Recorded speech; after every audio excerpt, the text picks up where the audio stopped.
Welcome. This video is intended to help my students, if you're watching this, you're my calculus student, help you kind of get a brief introduction into what a series is. And we just finished covering sequences, so of course we're going to pick up there. So let's consider this sequence, 0.3, 0.03, 0.003, 0.0003.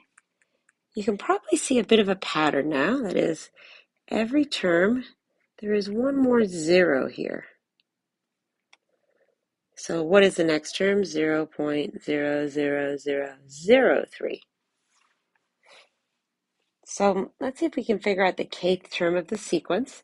And basically this is some arbitrary term. It could be the 20th, 100th, 15,000th.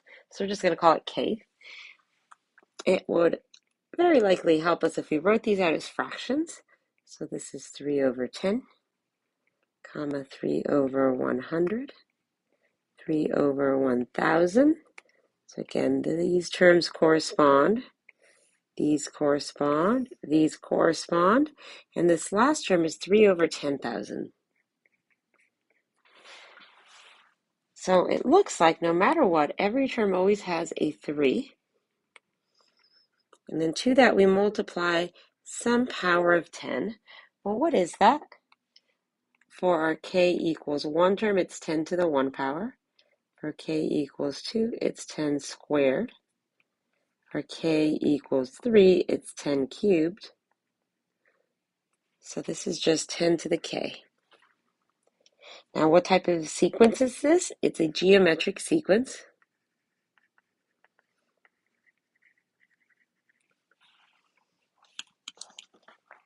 And does this sequence converge or diverge? Well, from the last module, we've learned that any geometric sequence whose common ratio r is less than 1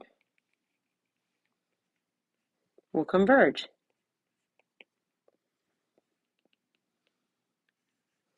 Well, for this one, in our case, r is equal to 1 over 10. That's definitely less than 1. So this sequence converges.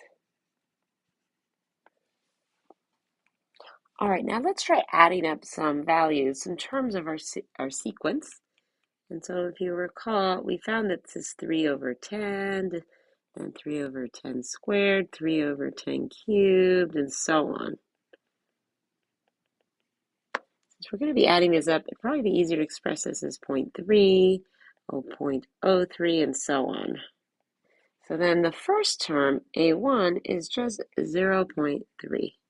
The second one is 0.3 plus 0.03, that's 0.33. Now the first terms are 0.3 plus 0.03 plus 0.003, and so that gives us the 0, a decimal place, and then 333 after the decimal. Please pause your video and add up the next two. All right, these are the next two sums. So what have we done here?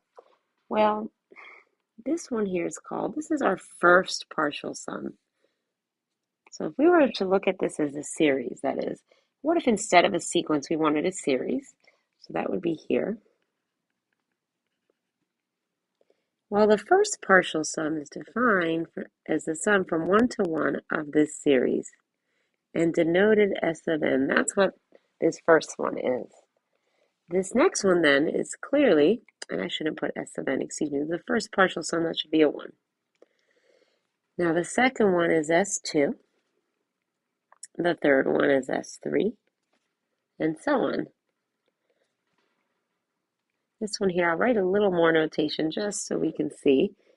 So this one here, S5, the fifth partial sum, is the sum from n equals 1 to 5 of 3 over 10 to the n power, and in this case it's 0.33333.